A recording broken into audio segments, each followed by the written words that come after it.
This episode is sponsored by global sports and entertainment agency, Octagon. For more than 40 years, Octagon has delivered award winning campaigns and led sponsorship strategy, experiential programs, and athlete partnerships for brands like the Home Depot, Delta Airlines, MasterCard, Nutrafol, and NBA 2K. The agency drives impact across women's sports and major global events such as the World Cup and the Olympics. Learn more at octagon.com and on social media at Octagon.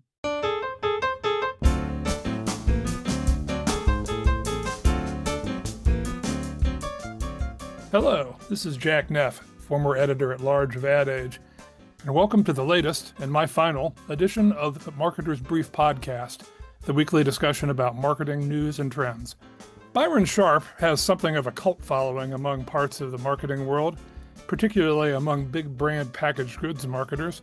The author of the book How Brands Grow and founder of the Ehrenberg Bass Institute of Marketing Science in Australia has been a force behind many marketers' efforts to maximize reach of their ads.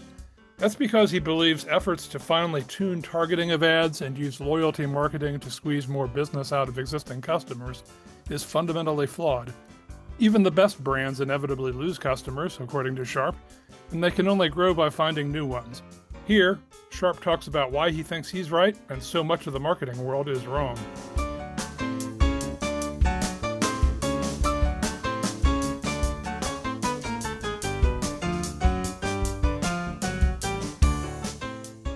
Your work comes up a lot in conversations with marketers. That's why we wanted to have you on the podcast, really. It seems to have had a lot of effect. And so one question I had for you is are the marketers applying it right? Yes and no. It's the evidence-based marketing revolution has a long way to go. I always joke that it took, well, it's a black joke, but it took doctors about 100 years before from the discovery to the practice of regularly washing their hands. So, in comparison, I think marketers are doing quite well. Your work in general seems to go against the grain of a lot of what has driven marketing and media in recent decades. Loyalty marketing, personalization, hyper-targeting, purchase-based targeting. What's wrong with those approaches, or how are people misapplying them? Well, that has really been the history of science, I'm afraid. If you sit in your armchair and come up with theories that feel right, history tells us humans tend to get it wrong, and that's why we didn't really, make much progress until about the last 200 years, which have been utterly amazing. And that's because we have some scientific discoveries, and they help us understand this very weird world that we live in. So the Ehrenberg Bass Institute doesn't set out to be deliberately controversial. It's just the real world doesn't fit with armchair theories.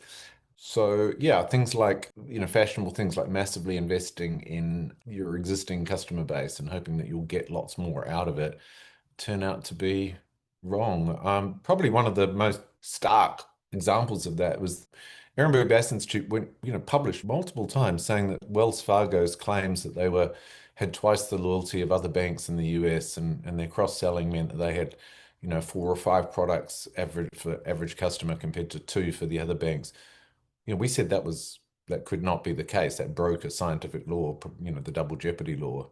And it turned out we were right. Their staff were set these cross-selling targets. After a while, they recognized that this was just impossible. So they made up accounts. And I think at last count, that's cost Wells Fargo something like $7 billion in fines. So this is the power of science to sweep away, seriously well-paid executives should have known that was not possible. It feels right though, right? That we should be able to cross-sell and double the number of products that we have with our existing customers. But it turns out that's incorrect. You can be a bigger bank by getting more customers, but you will pretty much have, on average, 2 products per customer. I'm sure there are people who would like to apply the same approach in other categories, packaged goods. If you could automatically populate people's shopping carts against their will, that would... Yeah. The real world just contradicts that. It's weird, right? But that's the way the world is. But the world is a weird place.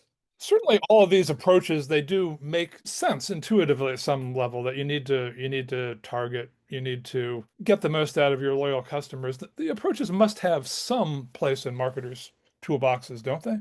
No, it turns out that if you're already doing that, I mean, a brand is always looking after its existing customers. I mean, it has mental and physical availability. It's always doing that. It's when you double down and try to think you can get more out of that. No, research clearly shows that your growth is, if you want growth, your growth is going to come from very light, infrequent customers buying a little bit more often. Certainly what you've found tends to promote reach, media planning. Yes, it suggests reach is not optional. It's difficult, but it's not optional. How practical is it for brands to maximize reach to keep reaching new customers, though, I guess is the question. Isn't it too expensive for a lot of marketers? Well, it takes time, yes, but it's perfectly possible to get wide reach. You try to get as much reach as possible. You'll always get frequency. So the aim is to try to get as much reach without the frequency. Now, that takes time. If you're a B2B marketer, it particularly takes time, but it's certainly possible. It doesn't matter about the size of the budget. And I guess it's worth saying that reach isn't just a media phenomenon. It can be achieved through retail distribution, which creates physical and mental availability, correct? Yes. If a brand increases every day, marketers should be thinking, I've got these two assets. They underpin the value of my company. My CFO wants me to increase the value of these assets. How do I increase mental and physical availability? And if I do that, I make the company more valuable and sales follow. How practical is it for small or startup brands to try to maximize reach? Don't they have to target pretty narrowly in the beginning just to make the best use of their meager resources? Maybe geographically, maybe geographically. The key thing they need is overlapping purchase availability. You know, the people in the market, is it easy for them to buy us? And mental availability, do they actually see us? Do they actually think of us?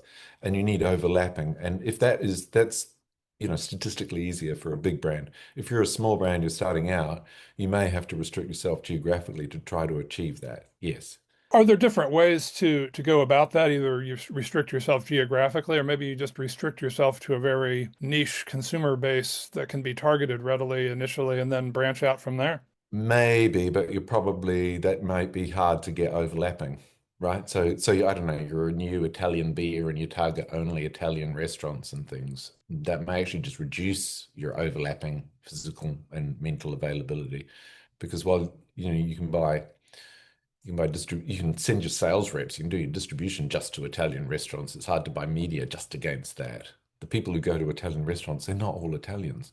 I guess too, once you've established a niche consumer base, it can be hard to break out of that toward a broader one, right? Yeah, and it potentially can be suicide that we start off with almost an aim of not growing.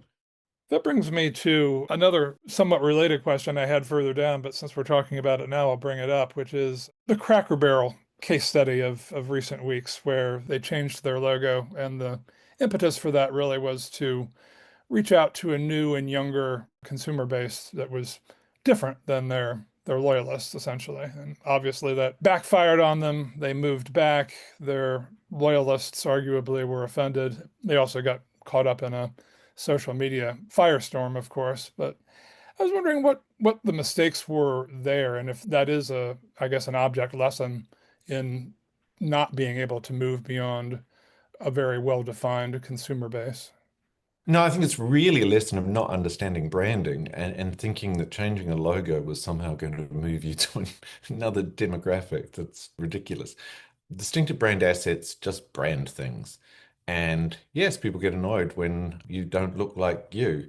Or, well, some people get annoyed. Okay, some people get annoyed. Main thing is people just don't see you anymore. So it's a really dangerous thing to do. So for their objective and whether that let's go with that. Let's say their objective was right? That they felt there's a demographic they weren't reaching into. Changing the logo was, I mean, it's the sort of thing that gets marketing, criticized. Coming up next, we'll talk about the biggest mistakes that brands make in media planning.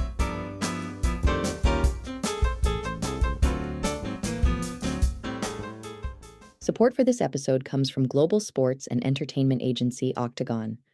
For more than 40 years, Octagon has helped brands and athletes connect with fans through sponsorship strategy, experiential activations, and standout creative content. Recently named Sports Business Journal's 2025 Agency of the Year for Brand Consulting, the agency continues to shape the industry with ideas that spark conversation and push sports marketing forward. Learn more at octagon.com and on social media at Octagon.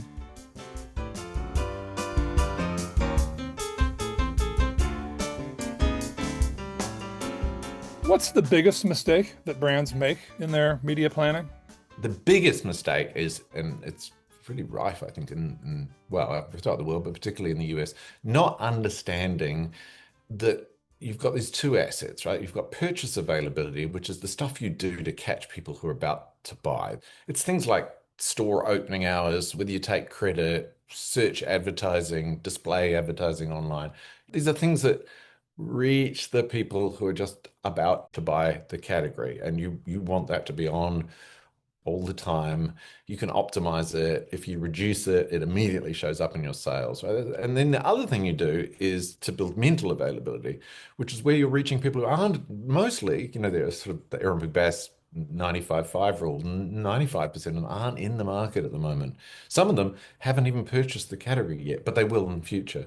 And you're trying to build mental availability so that your brand, out of the tens of thousands in the world, gets a chance when they do go to buy. And those are two very separate things.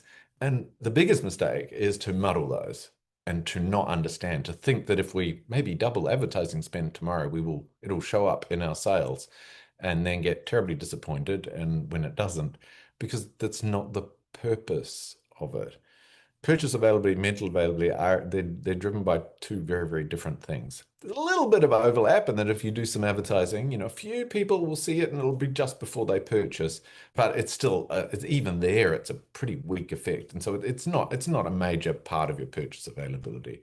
Advertising is different. It's weird. It's trying to reach the brains of people who are not actually in the marketplace at the moment. So the biggest mistake is to muddle those two and then not optimize those two.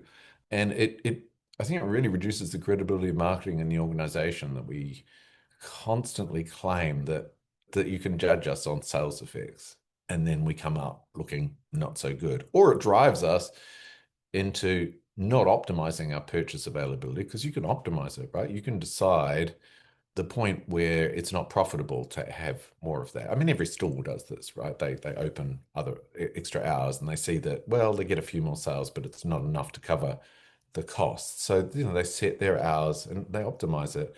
And the danger is, if you don't understand that that's separate, you don't optimize it, and you desperate to prove that you can achieve some extra sales. So you spend more on that and harm profitability. Just in terms of maximizing mental availability, what is the key there? Is it frequency, or is the recency part more important? No, it's neither of those things. It's reach. To really, the goal was, the thing that no media will almost tell you is that they're astonishingly good at delivering frequency. You very quickly end up talking to the same people over and over, and that you have to work against. You'll get that anyway. You have to work against that to try to reach the people that are very, even for things like social media, there are lots of people who are, who check into their Facebook account once a year, once every 2 years or something. So to reach those people, if you're using Facebook to reach those people, you need to spend at a lower level, but more consistently. Then you'll get more reach for your dollar. As soon as you start bursting, as soon as you start clustering your advertising, you hit the same people over and over and over and over and over again. And it's only advertising. It just lays down little memory traces. You don't have to hit people 6 times a night. The MMA some years back came up with a compromise of sorts between pure reach-based planning and using sales data to target heavy brand and category buyers exclusively. It's what they call the movable middles approach, where they're targeting people who aren't necessarily loyalists, but have a high propensity to buy, either because they look like your brand loyalists, or they're in a place where they're likely to buy in the category or the brand. What are your thoughts on that approach? I think anyone who thinks about it for a few minutes realizes that's just what we call, propensity targeting, targeting the people who are most likely to react. And every salesperson knows they've got a few people who are most likely to react. Every marketer, I mean, it's just the old efficiency thing. Yeah, wouldn't it be great if we could only advertise to the people most likely to react? It's like, oh, fine. But, that's only what, 5% of the market. You've got to reach the other 95. It's a great way to miss your sales targets. It's just it's efficiency rather than effectiveness. It's no big deal. It's nothing new. Procter and Gamble, a company near to me, probably a decade ago, pulled back from more targeted media planning to maximizing reach across most of their brands. And it looks like they might have hit a ceiling on that approach. Their CFO said recently that they're pulling back on some of their most aggressive reach goals because they didn't work fully. Can marketers go too far in maximizing reach? Procter and Gamble has done exceptionally well over the past decade. I was talking to Mark Pritchard only recently, and he praised that switch in their marketing. I mean, have you seen the share price of Procter and Gamble compared to its rivals over the past decade? It's done astonishingly well. They've done very well. They've started to slow down a bit, so they're starting to Well, I engage can in some introspection, I guess. We'll put it that way. everyone in the packaged goods, everyone is discovering that households have, the inflation means people have less money, and yes, that's difficult times for everyone. But no, Procter and Gamble. I mean, Mark wrote to me saying that utterly changed Procter and Gamble's use of advertising and has paid off very, very well for them. I think along those lines, Mark Pritchard, their chief brand officer, speaking at Cannes back in June, talked about mental availability, one of your core concepts, and really brought it up in the context of creative awards. And I think specifically what he was talking about was the Charmin Bears, which have been around for a couple of decades at least, probably aren't going to win too many Cannes Lions, but definitely hit the spot on mental availability because everybody knows them and everybody associates them with P&G. Right. And they are sort of beautiful creativity, which maybe says something about can rather than real world advertising. I was going to ask you about creative awards in that context and whether the drive to win creative awards, which invariably entails new creative concepts, new creative, novelty and things that are going to have some wow factor. Can they actually do more harm than good? Because even if they do have a short-term impact, if you keep changing your approach, people aren't going to remember what brand it's associated with. Yes, you are correct. The creativity needs to be within a discipline framework of understanding that we still have to look like us. We still have to do the branding. So yes, you're absolutely right. But I would actually like the creativity awards to get back to awarding creativity rather than the sort of weird mash that they've got at the moment where people bundle in claims of effectiveness, which are usually dodgy. They tend to give awards for, social good and it's sort of political sort of lens on it. And that has brought a whole lot of, corruption. I mean, lots of the awards had fake data in their entries. This is a real scandal. We need to get back to awarding real creativity. I wanted to get your thoughts on one of the factors driving the media market today, which is retail media networks or commerce media, goes by a few names, and it's created a bit of debate within organizations on how to measure it too. The retail networks want to give credit for all sales that happen after you advertise through their network to the retail media network advertising. The brand measurement folks tend to want to focus on incrementality and higher end analytics. And there's the other factor that in some cases, if you don't spend with retail media, you might lose shelf space, which is going to certainly hurt you in a lot of ways, including physical availability. I just wanted to get your thoughts on what's the best way for marketers to evaluate how much they should spend with retail media. Okay, if it's catching people who are just about to buy, which is purchase availability, then we can optimize it. And it was Amazon who first pointed this out to me that, there is a point where you can buy a different extra display ad on the page or, or other search words and you get no results. And really you want to work out what that point is. You can optimize that and you should absolutely be doing that. And most retail media falls into that bucket. It's not advertising, it's not building mental availability, it's not reaching the people who aren't in the market at the moment. But I mean, in-store radio would be like that. And so I'd be very, I'd do experiments and test, and you'll find that some of it works and some of it really doesn't. And then there's other stuff like some supermarkets issue magazines, and contrary to popular belief, magazines have not died. Paid magazines are declining, perhaps, but free magazines are very popular. And so having ads in a supermarket's magazine is just classic old print advertising. And so there will be evaluated in terms of its ability to build mental availability. But yeah, it is an area to be very careful of. It can, at worst, it's almost coercion of like, you should give us some money or you might not get the facings in the store. It's the old sort of mafia thing of, you need to pay us insurance, otherwise your window might get broken. So you definitely want to be careful of spending too much. Well, that's all we have time for. I'd like to thank you for joining us. Thank you. Thank you. It's a lovely chat.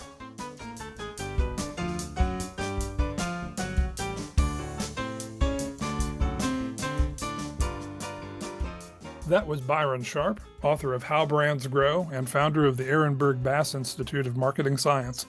I'm Jack Neff, former editor-at-large of Ad Age. I'd like to thank producer Lauren Chiardio and invite you to subscribe to the Marketer's Brief podcast on your favorite player. Marketer's Brief listeners get $40 off an adage.com subscription. Sharpen your marketing edge and visit adage.com/brief for your discount.